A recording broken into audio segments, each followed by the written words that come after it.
Сәлеметсіңдер ме балалар? Бүгін 98-ші сабақ. Сабақтың тақырыбы сөйлеу әдебі. Бірінші жаттығу мәтінді оқы. Кім ақылды? Ерден мен Еркебұлан бірігіп, жап-жақсы ойнап жүреді.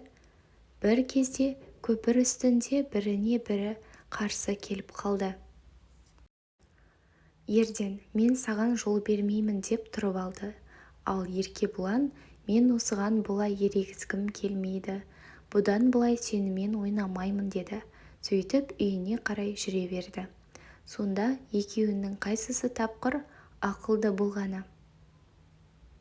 Мәтіннің авторы Мәдіхан Төрежанов. Енді төмендегі сұрақтарға жауап жасайық. Ерден мен Еркебұланның қайсысының ісі дұрыс? Еркебұланның ісі дұрыс. Ол ерегіспей, дауласпай, тыныш жолын тауып кетті. Бұл ақылды, сабырлы баланың ісі. Екінші сұрақ.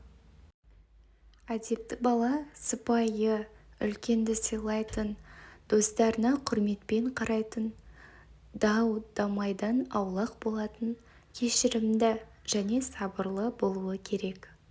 Үшінші сұрақ. Автор бізге не айтқысы келді? Автор балаларға ұрыспай, бір-біріне жол беріп, тату болуды, өзара түсіністік пен әдептілікті үйреткісі келді. Төртінші. Осындай жағдайда бір-біріңе жол бересіңдер ме? Иә, мұндай жағдайда бір-бірімізге жол беру керек. Өйткені татулық пен түсіністік достықтың негізі. Ерегісу бұл дұрыс емес.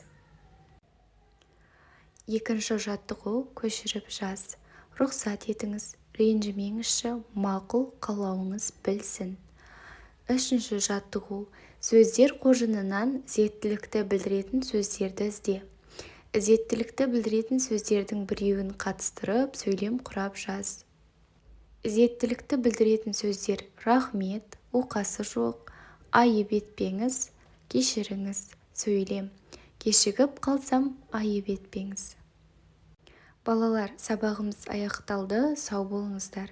Каналға тіркелуді ұмытпаңдар.